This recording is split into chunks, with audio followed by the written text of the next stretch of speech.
So this is the calendar tab for Enquiry Max. I'm logged in as a manager. The manager always has access to be able to select all of the team's calendars. We can give that ability to sales execs if you wish, using the roles and privileges. So we're just going to go through the screen and show you some of the functionality. So if we start over on the left hand side, if you click onto this area, it will give you a pop-up calendar, so you can actually track back to previous days in the calendar, etc. You can also, let's say I want to look at all of my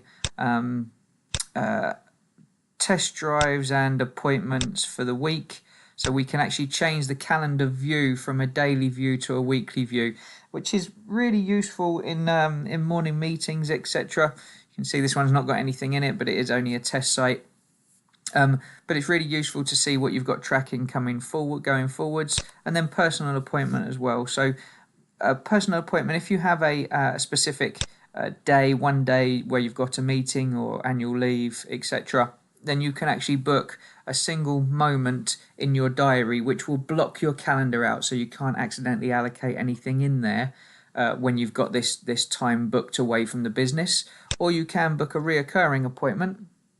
So if you have the same day off every single week, then you can have it so it just blocks every Tuesday, etc., out of your system until you decide you want to manage the appointment.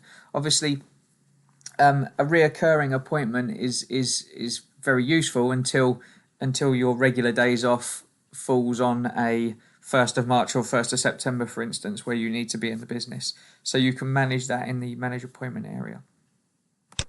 So going into today's calendar, let's look at all, so we get to see everything. Just go into 28th. So this is my day's calendar here. So it's very simple to update a diary record in the calendar.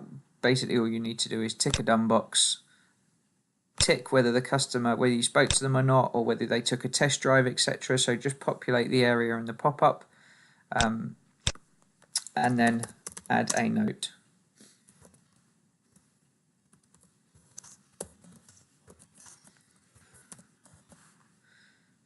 Click continue. It will then give you a future pop-up, so we can actually move that to a follow-up date. So I'm going to give that a call again on Monday.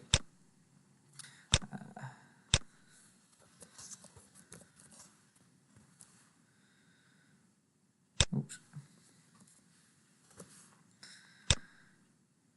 So we'll move that forward to Monday. Now, if you have anything posted forwards in your diary, so if we go through to Friday, so this customer here, so this is a future appointment that we haven't got to that date in our calendar yet. You can actually move forwards, tick a done box, and then mark whether the customer turned up for their appointment. So I'm going to put this down as a reappointment. So customer hasn't turned up for their appointment or resulting in a test drive. But the customer now wants to move it to, let's say it's the Thursday. So at the moment we've got it on for Friday the 5th. Let's say we want to move it to Thursday the 4th. Customer reappointed for Thursday 4th. Click continue. It then gives you the same calendar pop-up, so you just click on the date you want to move it to for a test drive, save it.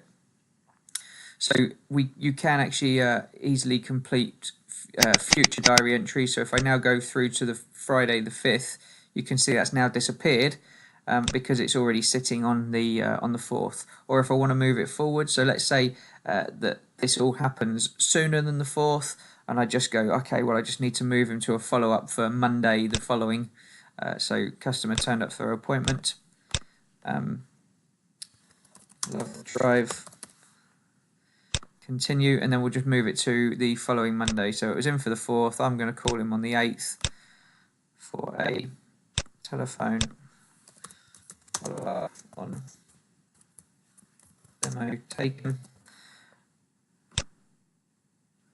And then again, if I just go forward in my diary, you can see Thursdays has disappeared, Fridays is not there either, but he will be there on Monday ready for my follow-up. So you can see how simple it is to move your customers around within the system.